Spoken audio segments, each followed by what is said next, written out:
Already, that break flew by. We are back with a bit more of an interactive workshop now. So this is Design for Learner Experiences, and you will notice in the chat for this session, I have shared a link to the mural that we're going to be using in this. So please head down to that link in the comments. Click that. I'll pop it on screen now so you can see the sort of message you are looking for. It'll be the last comment in the stage chat. Please click that. Head on over to there.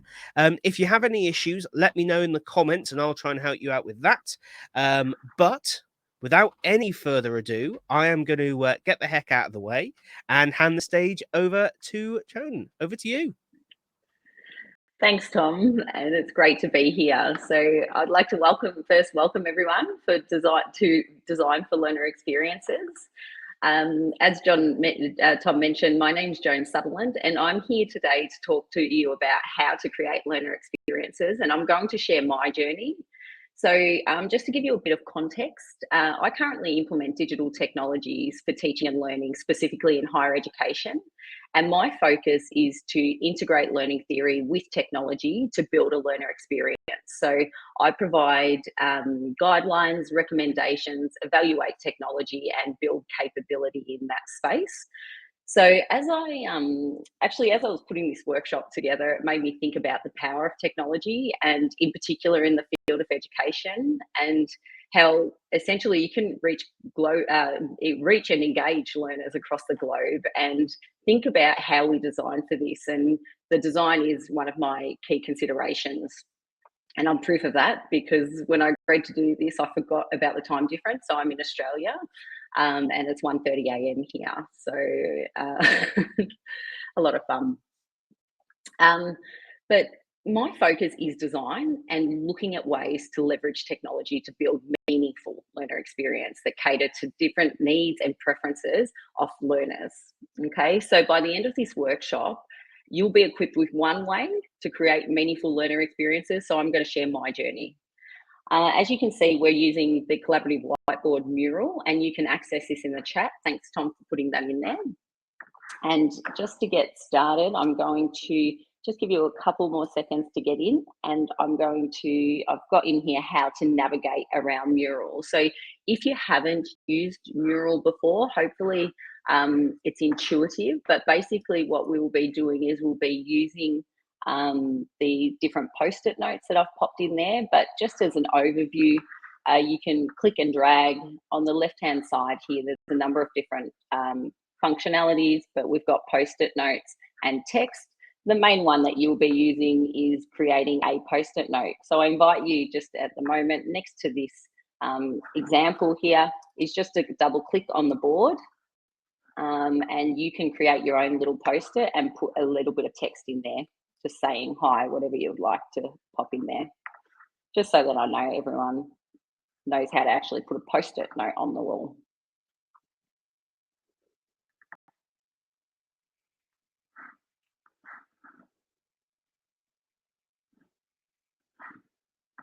Okay. Got a few people navigating around, which is great. And if you've got any challenges, just pop it in the chat, and Tom, you might be able to help them out. Okay. So to get started, I was thinking about a lot of discussion that's been happening recently, or the last couple of years, in Australia anyway, around formalising the roles of learning experience designer, IDs, instructional design, learning design, a number of different titles, education architect I've even heard, and what to do with each of them. And more recently, with the emergence of AI tools, what is the value of these roles? So will AI take over, and what's the element of an LD, LXD, ID, and their role in education? So basically, how I see it is there's a need for consistency across sectors. And whilst training is necessary, I don't think it needs to be a fully fledged degree. And I say this before we get started because I've met many IDs, LDs, LXDs, and I see in the chat, Catherine, you're here. Great to see you too. Thank you. And I can say with confidence, the absolute beauty of this field, whether you're an ID, LD, whatever you align with, is a diverse perspectives and approaches everyone brings. And I hope you can bring your own perspective today, because what I've learned as an instructional designer, I've adapted those skills to my role of learning designer. And the same is true when I became a learning experience designer. And I highlight this because I often get asked, what do I need to do I need to be a teacher to be a learning designer? What do I need to be a learning designer? What do I need to do what you do? So to explore this a bit further, I'm just going to explore my journey and share that with you. Ask you what your current role is. Okay, so in the board here, I'm just going to ask you, you've all been practicing and it seems like you've got a lot, everyone's got on the post-it notes.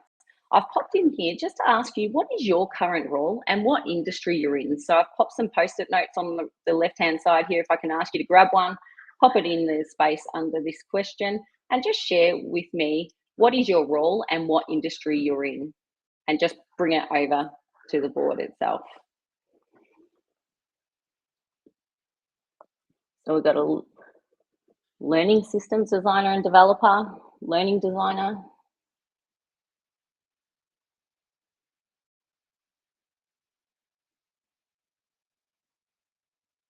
in mental health specifically, wow. Training officer,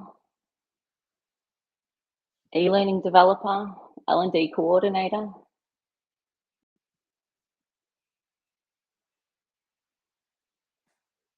technology training consultant,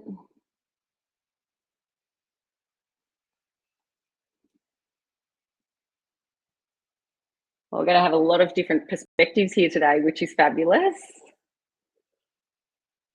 NGOs, medical education, IT learning expert.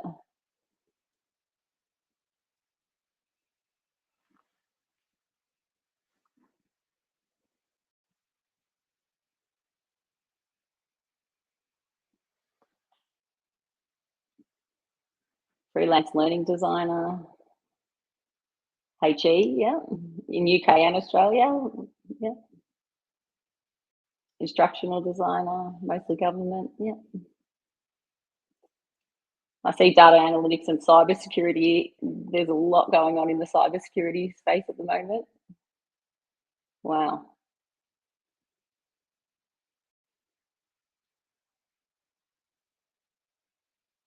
Transitioning into instructional design from K to 12 education.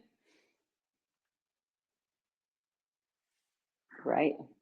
So I can see that we've got a wealth of experience here. So I hope that you can contribute along the way and feel free to ask questions in the chat as well. So as I mentioned, I'm going to share my journey. And why I wanted to do this is I wanted to share with you that everyone has a journey, and we all get to this place in different ways. And I saw in the chat, in the post-it note just previously, that someone had shared that they were going in from K to 12 into this space. So my role, how I actually came into this space, is I was originally a teacher. So I was a primary school teacher, and there were a few things that I learned about being a teacher. Obviously, there's a huge load on there. There's planning. It was a lot around connection for me, around behaviour change, but facilitating connection between teacher and student, student and student, but also incorporating technology in that space. And from when I actually taught in the UK, in Leeds, at Pontefract Leeds, and in London. And then I came back to Australia. I taught in Australia and it wasn't for me anymore. So I actually became a travel agent. So I removed myself totally from the field. And after a year being a travel agent, I wanted to actually get back into education, but and what a corporate trainer role became available. And in that space, I was in the travel industry still. And I facilitated training for novice travel agents to go into store and sell travel essentially. So it was about technology, building their communication skills, their sales skills, multitasking, product knowledge. So a lot of components went into that space. And when I actually was in that space, they used to get this large book and told you sit in front of a computer and then you would talk to them. Um, and then you would talk to them and you talk them through the book. With my other facilitators, we looked at it and said it just wasn't working. So we could co-design workbooks to be color coordinated, easy to read worksheets that could be easily referred to. It was a lot about connection. And while we were there, we were actually creating resources that aligned to a vet qualification. So it was about in that role, I worked on micro design, and I put micro design there because I never looked at it at a bird's eye level. I actually went straight to the workbook and I said, yep, we can color coordinate this, this, and this, rather than actually popping it up as at a bird's eye view. In that role, I also had connection and behaviour change. But from being a teacher to a corporate trainer, my perspective changed. Obviously, I wasn't teaching children, I was teaching adults, but my perspective on how to engage actually shifted. And then I became, within the role of corporate trainer, we were working with a third-party organisation that was creating these resources, and I didn't realize there was a role called instructional designer, and I actually went into the space of instructional designer based upon that experience in corporate training. And so in instructional designer, we've probably all heard around the ADDI model, and I found like it was very process driven. In the role of instructional designer for me, it was that we followed ADDI, but we stopped that implementation. It wasn't really around that evaluation and iteration. It was around analysis, design, develop, and implement. Analysis, design, develop, and implement. And we're writing to assessment criteria versus looking at the experience. So I was isolated. I was with other instructional designers, but we all sat in a pod and we all wrote the different material. And this is what I thought it was. But then I actually got a role in called learning designer, and this is where a lot shifted for me. My perspective shifted around learner experience as well. And I was influenced a lot by Peter Goodyear and his work in this space around patterns, frameworks, and different things. And I still remember in 2016 seeing him as a keynote speaker, and it really changed how I perceived what I was actually doing, how I was writing materials, how I was engaging with learners, essentially, even though I was removed from that direct connection. So he explained, we don't know what the learner will learn, but we can essentially design for an experience. Yeah.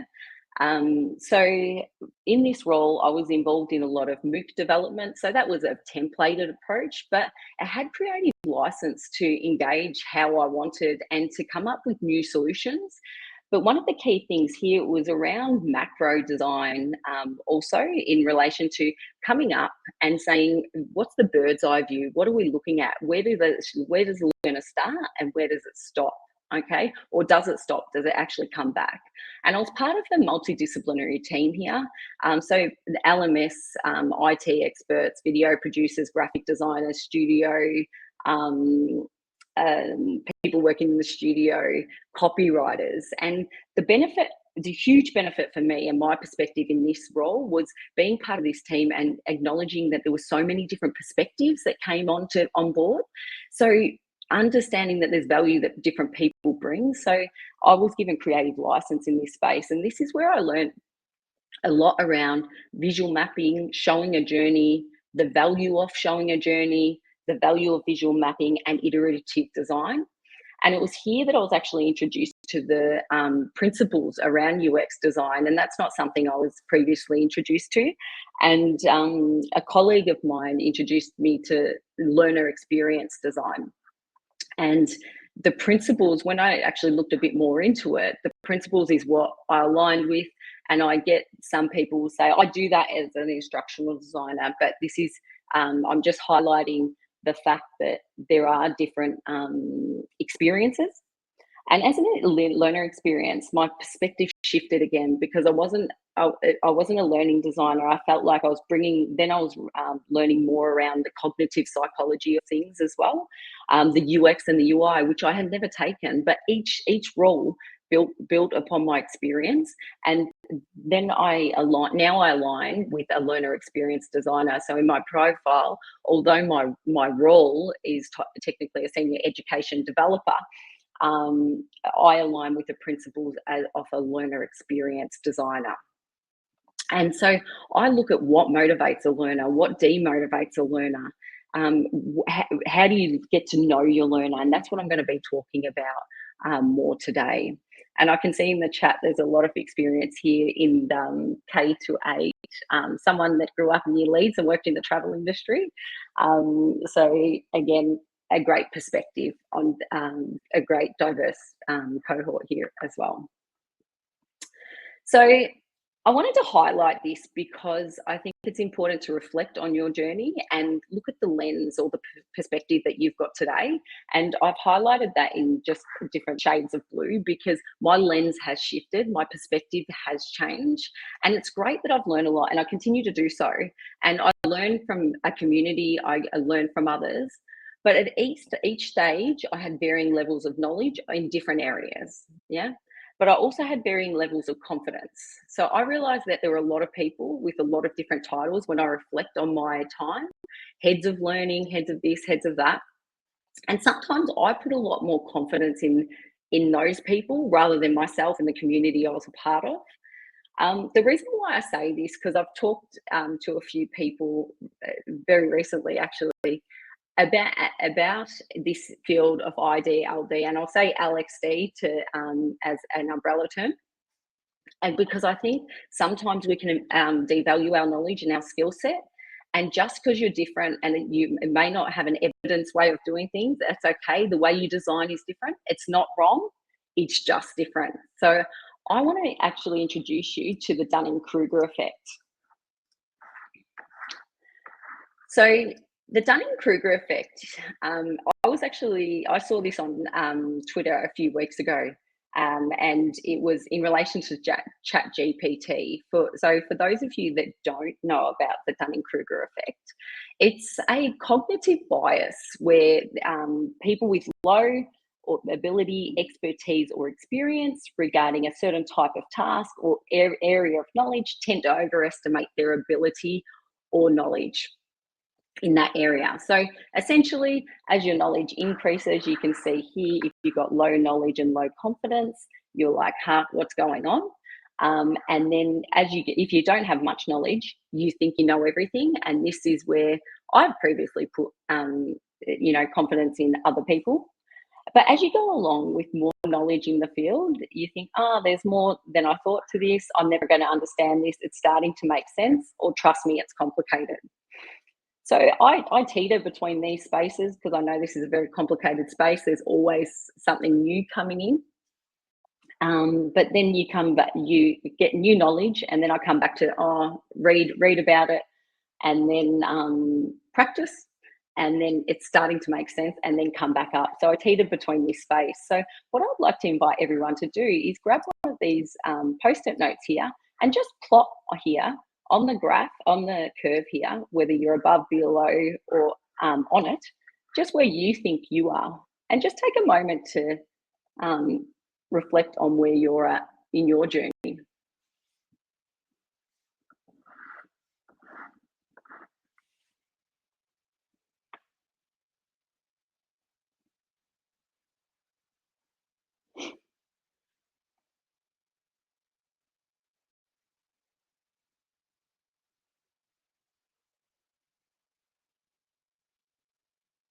Now, you might notice you're an instrument today. You can choose different avatars for visitors, and I just chose instruments because I hadn't used them before. I noticed there's a cassette tape there that brings me back to my younger years. Wow. We've got a smiley face there. Thank you. All right. So we've got a lot of different people on the curve at very different places. But what I want to highlight here is you're never going to know everything, yeah, and that's okay. But back yourself when you do, when you're in different positions. So it's complicated. Again, that's okay.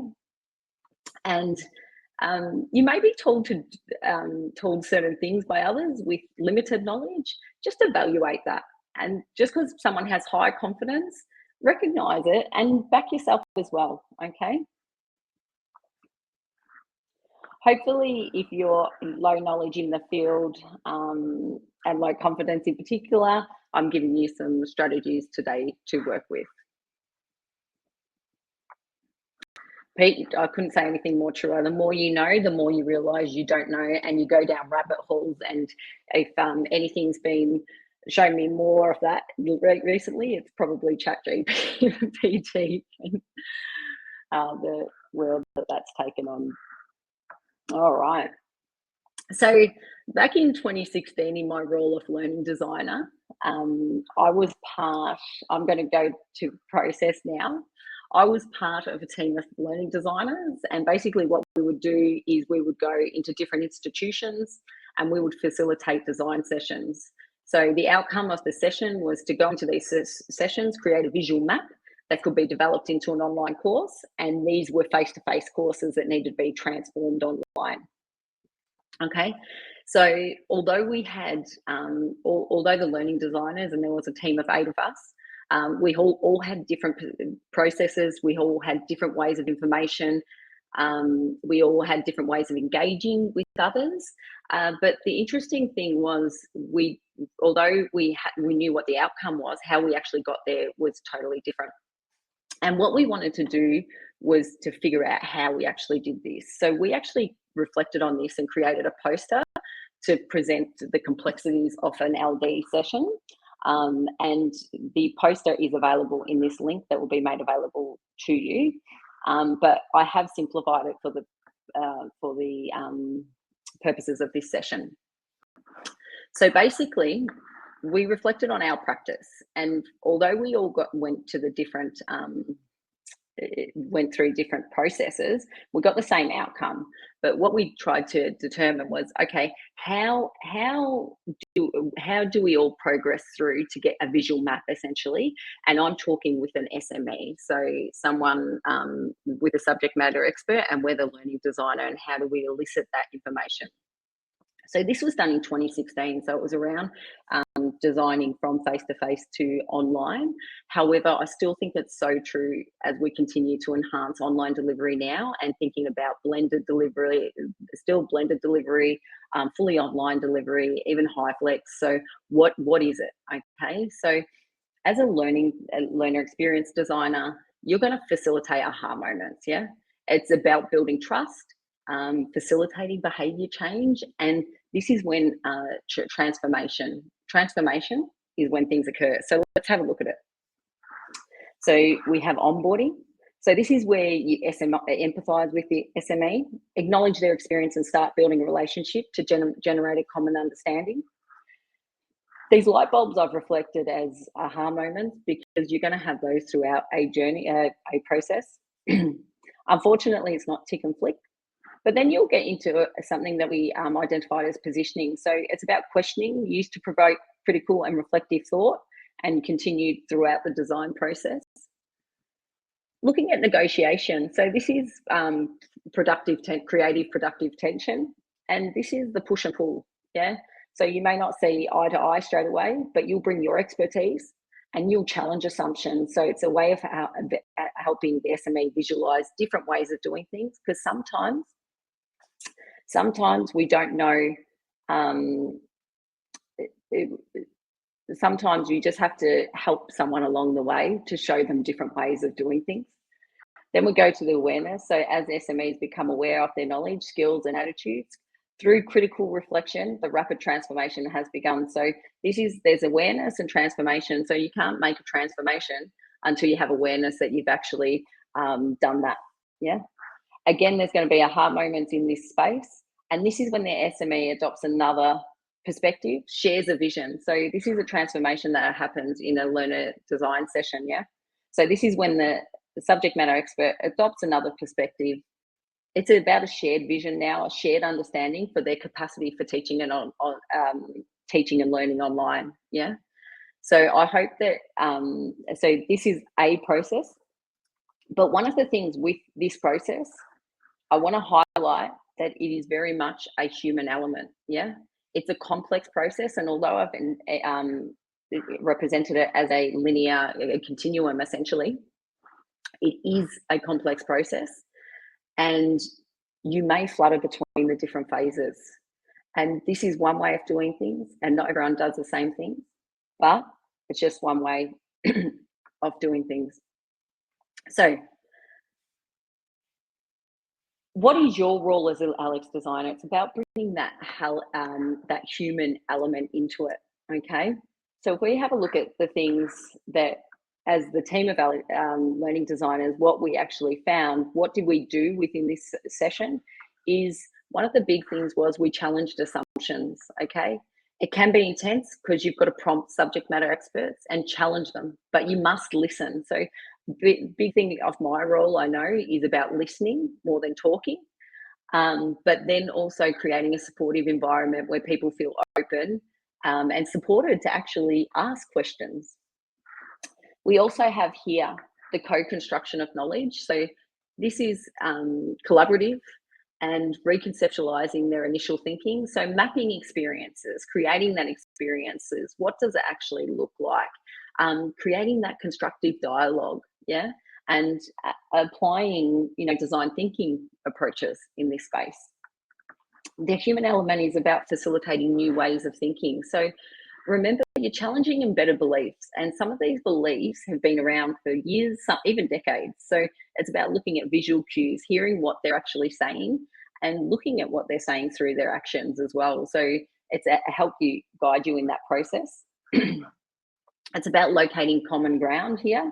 So exchanges of trust, experience, and knowledge. So in order to locate common ground, you need to be able to build that trusting environment. And as a designer, if you've got that common ground, you'll be able to generate new ideas for their context and facilitate the transformation where hopefully the subject matter expert will come up with ideas as well.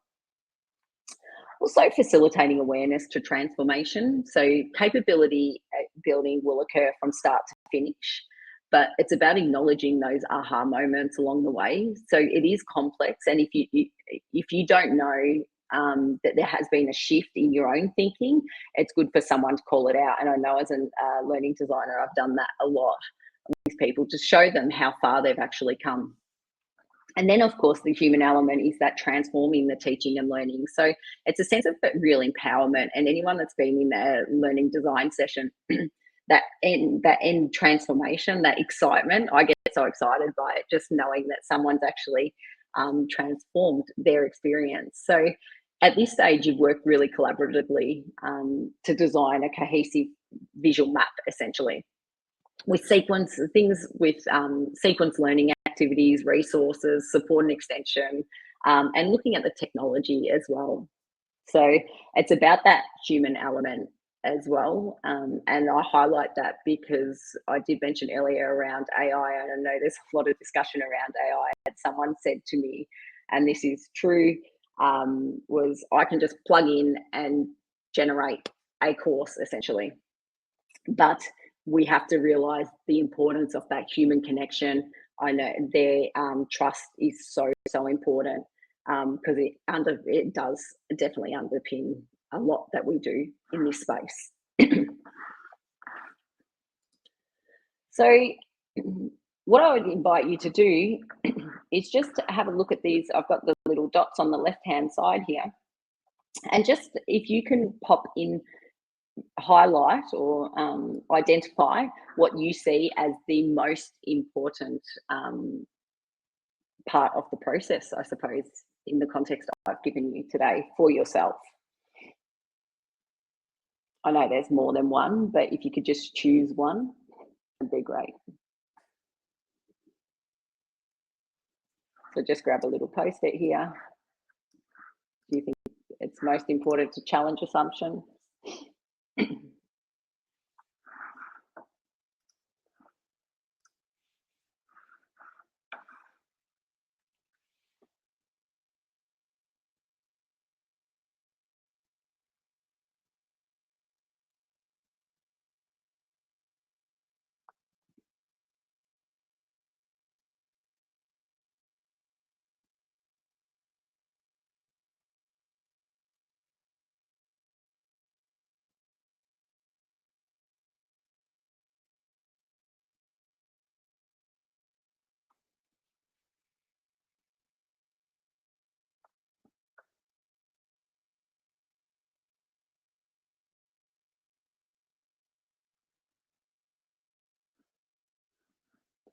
So it's good to see there's the post-its highlighted throughout all of the different stages and phases, and it just depends on your perspective, yeah. But there is a transformation that occurs, but it's good that there's a human element that's being acknowledged in this process. So this looks all pretty. It's nice. There's a continuum. It's a process essentially, and again, it's not a linear process. It's a complex process. But how do you actually transform from this space to the actual visual mapping or learner experience design? Okay. So there's three key things that I believe, I know that I've needed um, throughout my journey.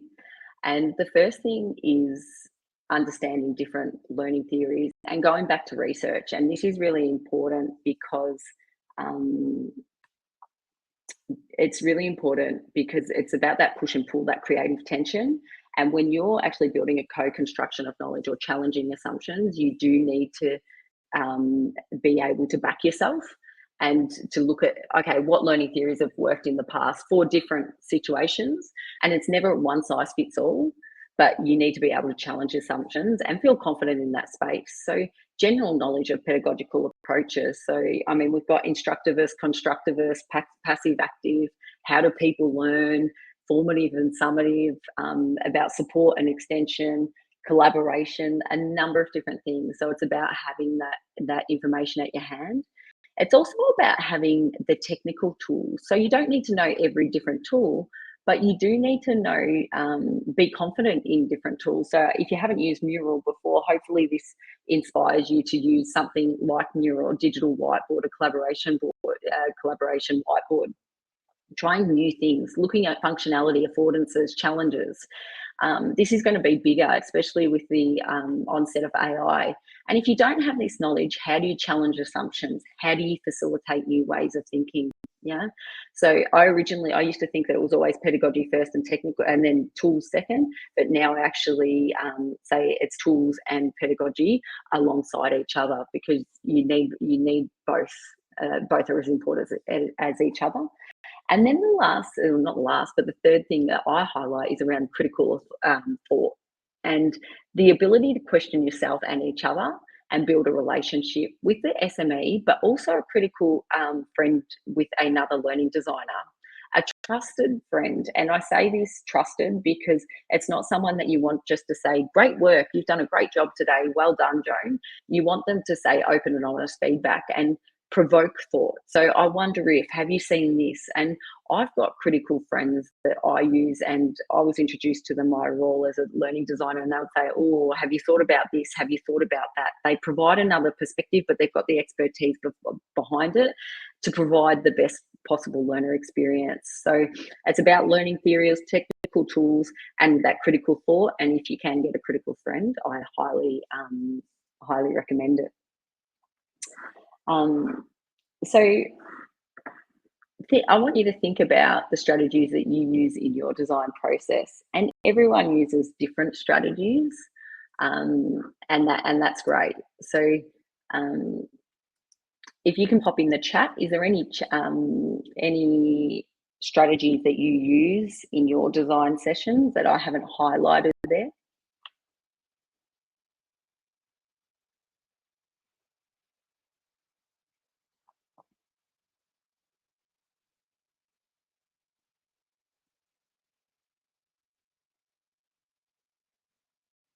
We've got onboarding is critical, as with tight time scales. A bumpy start is difficult to recover from once in flight. It is challenging, and this just for context, this process we used to do 4-hour design sessions, which is crazy. But yeah, I totally agree. It can be hard if you're challenged at the very beginning, and it isn't a hierarchy. Yeah, all are important. Okay.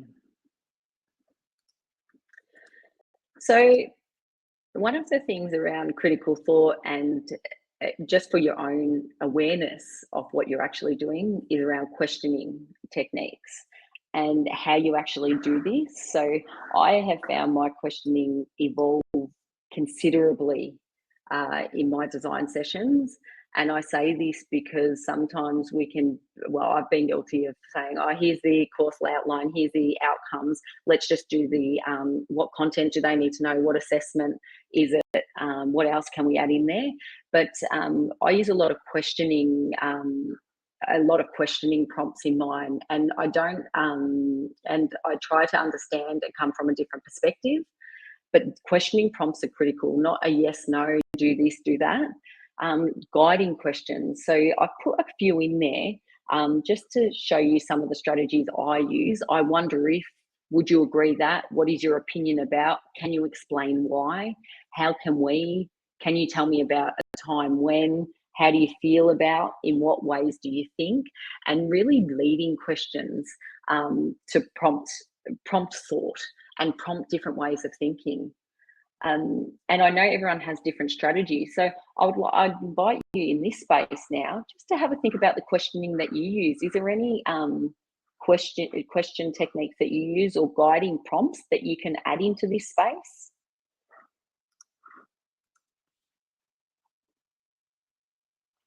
I'm wondering, yep.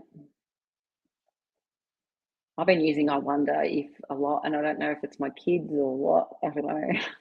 Do you agree with that? Yeah. What does that look like? That's a great question. Yeah. Getting their perspective, how it works for them.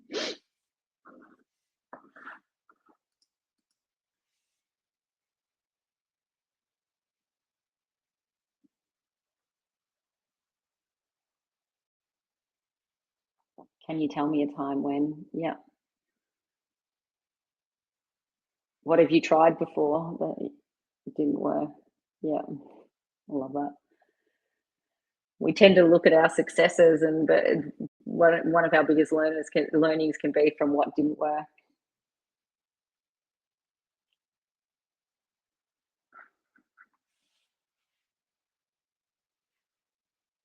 How would you explain this to a friend? Oh, yeah, I'm curious about.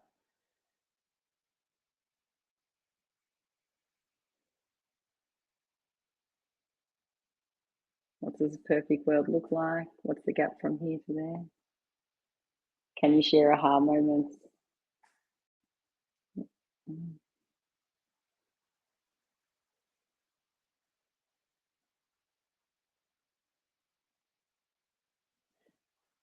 Now I'll share this resource after this through Tom, because it is critical. Like these questions, this is a question bank. So as a learning designer, or even just in your work, in your space, it's great to have different questioning prompts for critical thought of others and of yourself.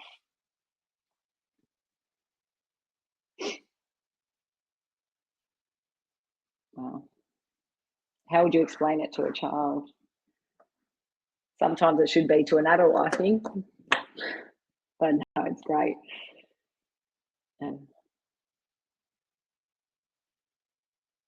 I've got a 2 and a 4-year-old, and the 4-year-old is constantly asking me why. So I'm finding that I'm actually explaining things a lot more basic, which is actually good. I hadn't thought about it until this has been written. So thank you.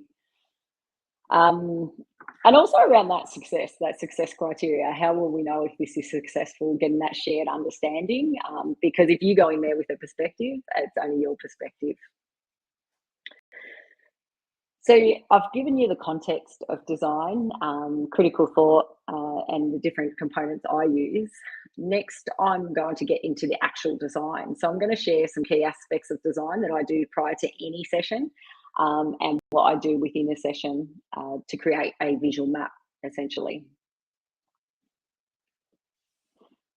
And to do that, first and foremost, I'm going to go into something that can be contentious with some people, but something I believe is very necessary. So now I'm going to go into personas. So to get started in any design session, you need to understand the context. So what was the context before? So whether that be face to face or online, and if it was online, what worked, what didn't work, and then also understanding who this course, who it's actually for. So I actually do it for the subject matter expert. I do personas, and I do it for learners. So I understand that you're not always going to have all the data, and essentially you ideally want it to be data driven, but it can also be backed by feedback from the subject matter expert as well. So when you're creating personas, it's really important to understand who is the person, who are the people behind it, because sometimes we can get caught up in tech, but understanding the who, the human element. What are the pain points? What are the goals? What are the insights? And I've just, obviously for time, generated some personas here, just to have some insights into who you can design for and what that can look like. There's a number of different templates out there that you can use, but I encourage you to use what works. But anything simple, I have persona templates, and I like to have the images alongside my design sessions now, so then we always refer back to that person. So why do I do that? Because it helps identify learner needs, it identifies their pain points, and it identifies their goals. One of the things I think we don't talk enough about is around the SME as well. So who's going to be facilitating it? What could be their pain points, and what can our design sessions, our design considerations be for them as well? So if we just take Dr. Jenna Brown here, let's say she is the lecturer that is a passionate and accomplished academic who's been teaching at university level for over a decade. She holds a PhD in education from a prestigious university and has published numerous research papers in top-tier academic journals. She's a dynamic and engaging speaker who's given keynote presentations at international conferences on the topic of innovative teaching strategies. So if I look at some of her goals is to be recognised as the best educator in her field, have the most viewed educational videos on YouTube, create a global impact on the education community. She has pain points, struggles to find time for high quality videos, frustration when getting high view, not when she doesn't get high views, and worries about the lack of impact on education, her lack of impact. And some insights about her: she believes she needs to continuously learn and grow. She actively seeks new research and innovative teaching techniques. She understands the importance of connecting with learners and dedicated to becoming the best educator and most viewed on YouTube. So we'll just do this for Dr. Jenna Brown here. I'll invite you just to say, if does anyone have any ideas of what design considerations, taken in consideration her pain points, insights, goals, are there any design considerations that you would take out of knowing Dr. Jenna Brown here when you're actually thinking about your design?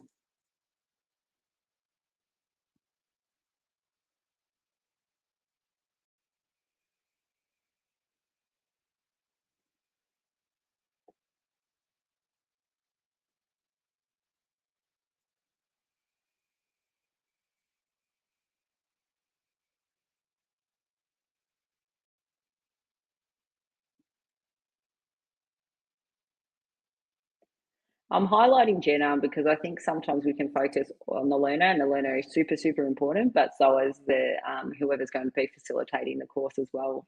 So have a think, is there anything about micro learning? Yeah.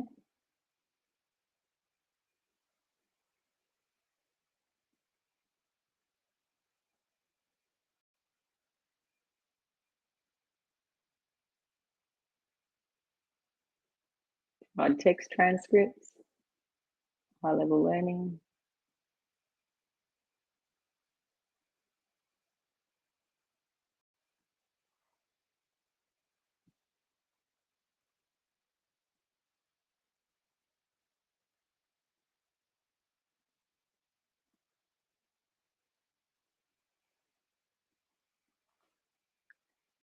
The other thing to consider is if she's confident, she's got a YouTube channel, she's confident using,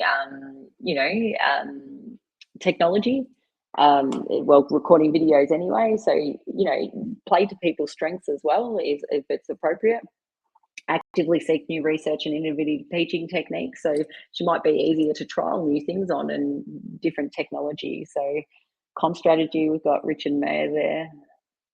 Network forum, opportunity to be recognised. Yep. Com strategy to share YouTube videos across platforms.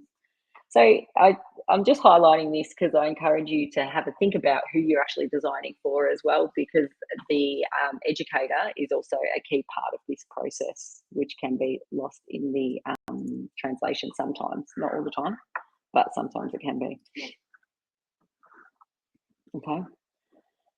So traditionally what I would do is go into the personas and work collaboratively and say, okay, what are the design considerations for the educator? And have three personas of students and say who are these students, and representing diverse cohorts. Again, ideally they're data driven, but they're not always going to be data driven because you're not always going to have the data there.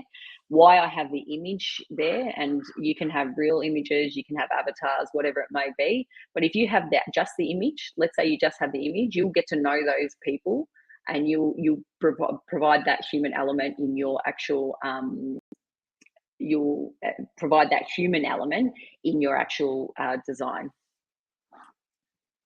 Okay. All right, so how do we get from personas to the actual lovely visual learning map? Okay, so I'm not probably nothing new in the next stages. So first and foremost, I love this quote from Yogi Berra: if you don't know where you're going, you'll end up someplace else. And for me, I always start with learning outcomes. Sounds basic, the Bloom's taxonomy, but it's something I refer to. I have it on my wall. I constantly refer to Bloom's taxonomy about when you're writing outcomes, or whenever you're looking, facilitating workshops, whatever it may be, to say where are you on that scale, and create a learning outcome. Now, these don't have to be finite at the very beginning by any means. I've just done a mock-up here because I did a podcast actually around digital writing skills, and I thought, oh, that'd be a cool course. So I just did a course overview here and did a mock-up of some learning outcomes here. So identify digital writing tools, apply digital writing tools, create effective digital writing, and reflect on how digital writing tools support personal writing. The reason why I say this is you cannot go, well, in my experience, you cannot go into that design session without a clear outcome, without clear outcomes. Now, they can be refined along the way, but just understanding what you want to actually get out of a course. Otherwise, you're going to end up someplace else, guaranteed, and you will have too much information in there, or potentially not enough. So how do you go from Bloom's to the visual map? So we have our outcomes. So again, in the interest of time, I have done a mock-up here. So a visual map, I have a key, and on the left-hand side, I'll have different Post-it notes. Now, this is how I used to run my Post-it notes before. I used Mural. I used to have a wall with different coloured Post-its. Anyone that knows me will know that I love colour. And I would have a key to say, okay, yellow is going to be key concepts, or pink's going to be a knowledge check, and blue's going to be an assessment, and then we're going to have activities along the way. Now, the thing to highlight that I want to highlight here is that your key will change and it will evolve. But what I always like to start off with is the order of topics, let's say, and then look at, okay, what makes up this topic? What is the knowledge? What does the student need to be able to know, I suppose? What do they need to know in order to understand this topic? Yeah. By doing that, what you're going to do is go, okay, well, introduction to digital writing. That's, if you just do introduction to digital writing, it's too high level. So you need to understand what's behind it, what's their thinking behind it, getting that common ground, locating, otherwise you're not going to have a transformation. So what is that digital writing? And just have those different key concepts. Now, remember, this is a macro design. This is a high level design. It's not a detailed design. And go through it and you'll map it out, okay? So collaboratively with your subject matter expert, and if you've got anyone else in the room, you'll come up with a visual map. So through a constructive dialogue, and anyone that's been in my design sessions will know, we'll go through this and you'll create a visual map. So I literally went through this with someone else just to tease out a few things. And initially I had just the 3 key concepts as you saw earlier, but then I was like, oh, that'd be cool if we did a case study and we focused on different mediums and looking at the different personas. What activities would we actually have in there? What is the support? So I actually added another post-it note there in support, because I realized when I went back to my personas, one of the learners needed technical support and what that looks like. What I'm highlighting here is you'll have a play around and you'll move around and you'll say, okay, a knowledge check is here, here, here, and here. The great thing about using colors is you can see at a glance, if I had no pink post-it notes, there's no knowledge checks along the way, how is the learner going to know how they're actually progressing? Okay, so it's about the visual map as much for you as for the learner, and that's how you're actually going to change behavior and come to an awareness of a transformation as well. Because without those colors, which I find, it's just a nice visual to say, hey, we've got a lot of content here, which you may or may not, or we don't have enough content here. We're not actually saying, okay, how does a student know what digital writing is? Where is that? So we can actually use that constructive questions throughout the actual process. And so you've got to look at the interaction. How is the learner interacting? Okay. So there's some key things that you'll work through. So what does the learner need to know to be able to achieve the outcomes? So that will be your yellow. And then what I would do is say, okay, this maps to what learning outcome, number 1, 2, 3, 4, and go through all of the different content along the way. What does the learner need to be able to do to achieve these outcomes? So knowledge and the application are 2 different things.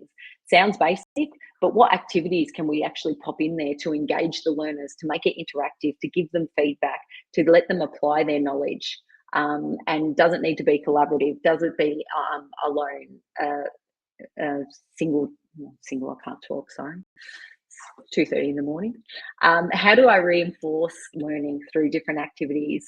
What are the opportunities for feedback, for self-reflection? How will I assess a learner can do everything? So the outcomes are there, but how do I know that they can do it? So what does the assessment look like, and where does that go?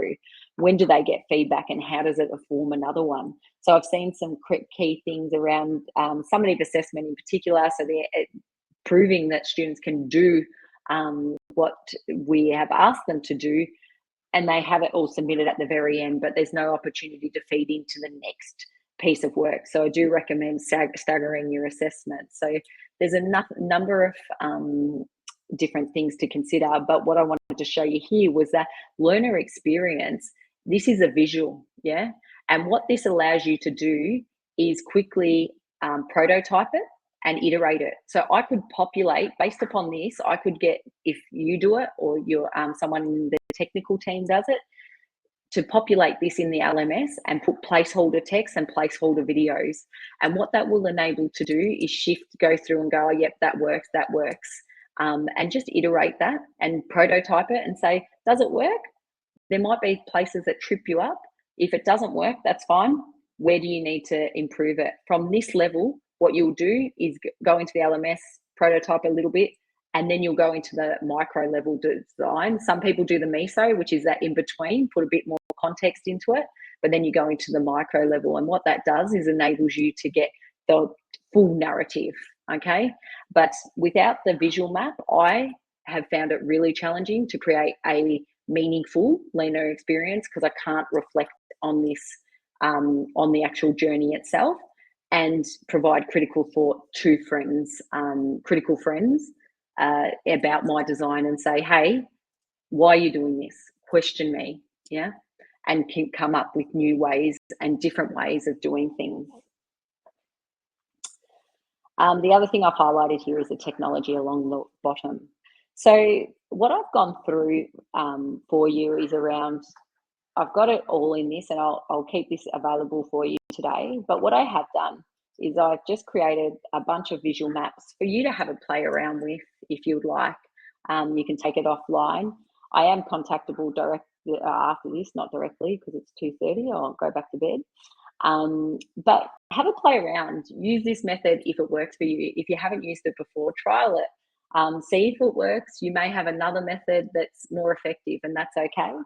But I have found this has not failed me. I've been in education now 20 years and using this method last 7 years, and I must admit it really does work. So I invite you to use those templates per se, and you can move them; they're not locked down, and add and play around with it, or create your own mural board.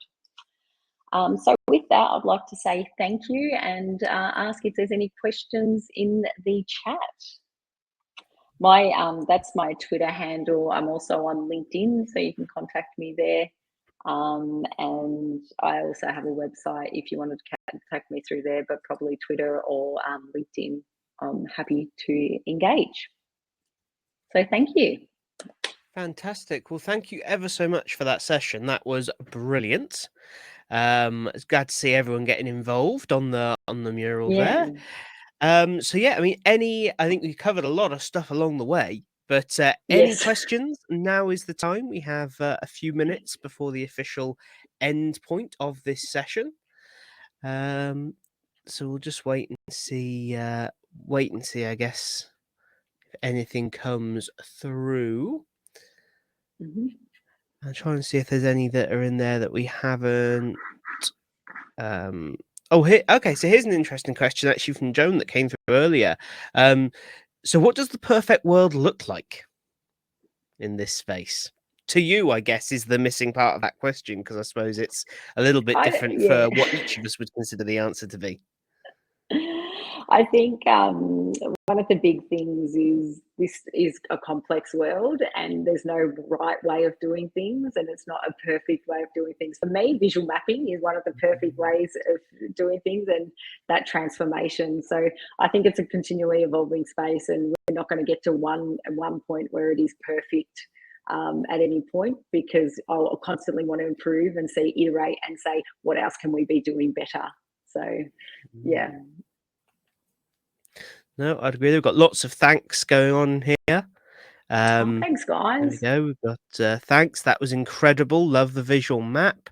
Thank you. Thank you. Thanks for this session, Joan. I love how you use Mural. Yeah, I think it's fun. We were discussing when you first signed in. I was excited to Yes. see someone using Mural, because it's you don't see it that much, but I think it adds No. so much to sessions like this. Great I to get think everyone sometimes it's a involved. fear of the technology as well for our side, but yeah. 100%. Yeah, brilliant session. Thank Well, you. again, Super. feel free to reach out. And great to see your name up there, Catherine. Thank you, everyone. I appreciate it. Fantastic. Well, there we go. Well, thank you ever so much for presenting. Thank you No everyone worries. who has participated as well and joined us. Our next couple of sessions, then, if I had my schedule in front of me, are we've got two sessions coming up. We have over on the Zoho stage in 15 minutes. We have faculty development initiatives on campus, and here on the main stage at the same time, we will have how the online world is forcing the classroom to evolve. So a couple of slightly different subjects coming up. Until then, thank you very much, and we shall see you soon.